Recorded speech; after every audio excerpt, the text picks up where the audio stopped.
नमस्ते बिटिया, हमेशा खुश रहो बिटिया।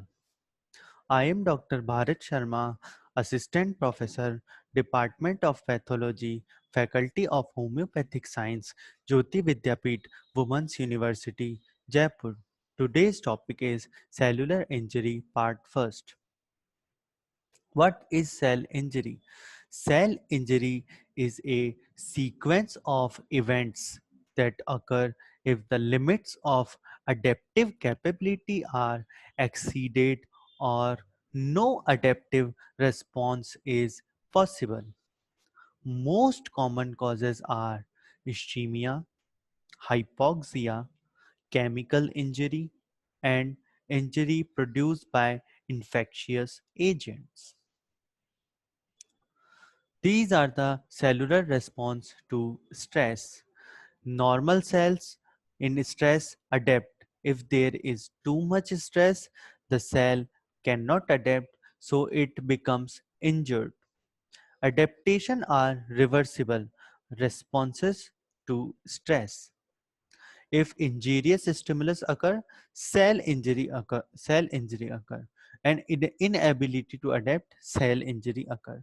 If mild transient reversible cell injury occur, and then it goes to normal cell and homeostasis occur.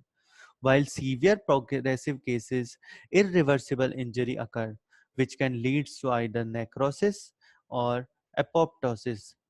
Both are the cause of cell death. Mechanism of cell injury. First, ATP depletion occur, leading to multiple effects.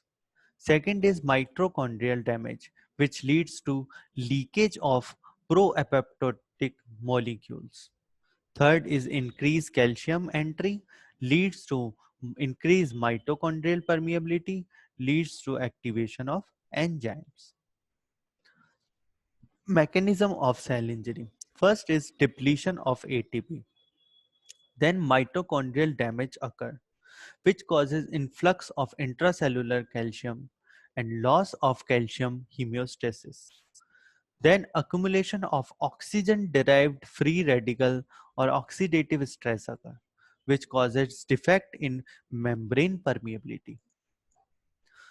Morphology of cell injury. Cell injury is either reversible or irreversible, and cell death is necrosis or apoptosis. Reversible cell injury. Cell swelling develops when cells are incapable of fluid and iron homeostasis, decreased function of ATP dependent pumps.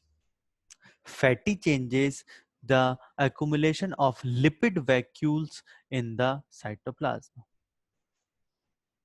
Now there is a diagram showing ischemic hypoxia causes decreased ATP generation, causes synthesis of membrane phospholipidase, and toxic oxygen radicals, reperfusion, lipid peroxidation, DNA damage, and causes membrane damage, and also causes increased cytosolic calcium, reperfusion, mitochondria, increased calcium ion, goes to increase cytosolic calcium influx, causes phospholipidase activation, protease activation, causes increased loss of phospholipid and lipid breakdown products, and cytoskeletal injury, all causes membrane damage.